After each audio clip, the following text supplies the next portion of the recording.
नमस्ते बच्चों, कैसे हैं आप सब लोग? बहुत मज़ा आया दिवाली मनाकर ना? हम्म, तो फिर दिवाली में हमने जो पुराना पढ़ा था, वो सारा आपको याद है या भूल गए? कोई बात नहीं, अगर आप भूल भी गए हैं वेकेशन एंजॉय करते-करते, तो हम आज वापस से अब तक हमने जितनी भी मात्राएं सीखी हैं, उन्हें फिर से पढ़ेंगे, ठीक है? ताकि आपको अच्छे से पता चल जाए और आपका रिवीजन भी हो जाए। अ से अनार, आ से आम, होते हैं सब मिलकर काम।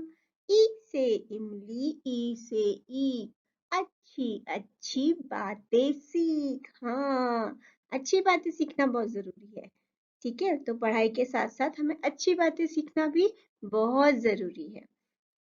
तो शुरू करते हैं हमारी मात्राएं हमने जो अब तक पढ़ी थी। सबसे पहले हमने ये जाना था कि हमारी हिंदी वर्णमाला जो हम लिखते हैं उसमें दो तरह के अक्षर होते हैं। पहले होते हैं स्वर जो कि 11 होते हैं, अ से लेके ओ तक। अ आ ई उ ऊ ऋषि ए आई ओ औ। ये होते हैं स्वर जो होते हैं 11, और मात्राएं भी हम इन स्वरों की ही लगाते हैं, कभी व्यंजन की नहीं लगाते। ये आप ध्यान रखो कि मात्राएं हम इन स्वरों की ही लगाते हैं। स्वरों को जो हम निशान देते हैं ना, किसी तरह का कोई सिंबल देते हैं, वो सिंबल, वो निशान ही मात्राएं कहलाते हैं। उसके बाद हमने पढ़ा था व्यंजन जो 33 होते हैं, क से लेके ज्ञ तक पूरे, ठीक है? अब हम शुरू करते हैं हमारी मात्राएं।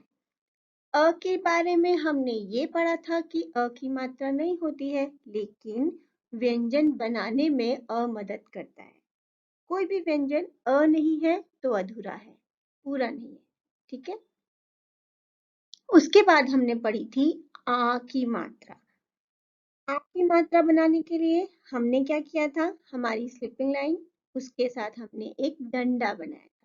जो आ में डंडा है वही डंडा हम उसकी मात्रा को भी देते हैं, तो बन जाती है आ की मात्रा। और जब ये किसी भी व्यंजन के साथ लगती है तो उसका आवाज जो आती है, उसकी आवाज जो आती है वो भी आ करके आती है। जैसे माला, म के साथ आ की मात्रा लगाई, ल के साथ लगाई, तो बना मा ला, माला। इसके बाद हमने पढ़ी ई, छोटी ई, जल्दी से बोलते हैं ई। और इसको बोलते समय हम अपना हाथ उठाते हैं लेफ्ट, बायां हाथ।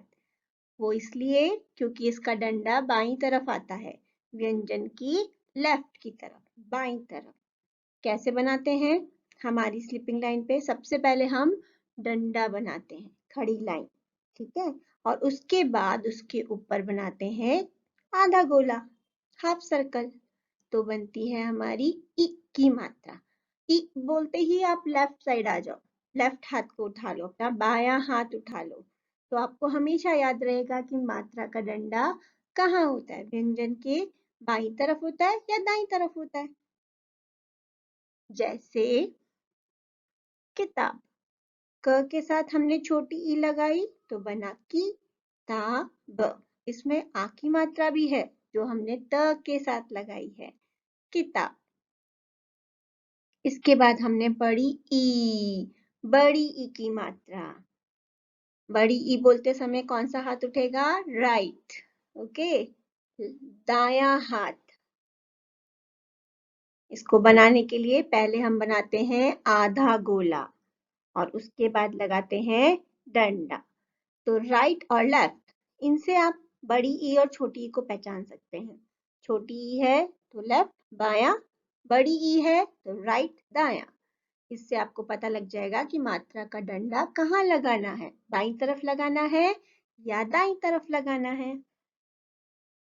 जैसे मछली, ल के साथ हमने बड़ी की मात्रा लगाई है और बनाया है मछली, और इसकी आवाज थोड़ी देर तक आती है। जैसे अगर आप छोटा ई बोल रहे हैं तो जल्दी से बोलते हैं ई, और बड़ा बोलते हैं तो थोड़ा देर तक बोलते हैं, जैसे ली, मछली। इसके बाद हमने पढ़ी उ, छोटा उ।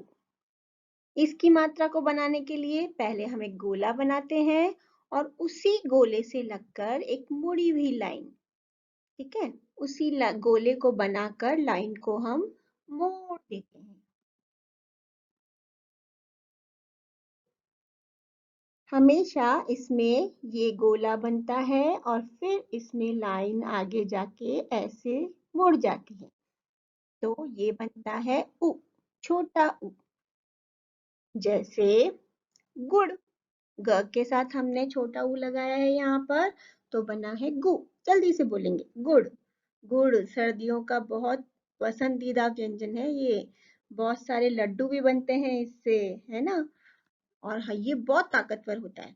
इसमें बहुत ताकत होती है। अगर आप ये खाना खाने के बाद थोड़ा सा खाते हैं ना, तो आपको बहुत ताकत मिलती है। तो गुड़ अच्छा है, खाना चाहिए गुड़।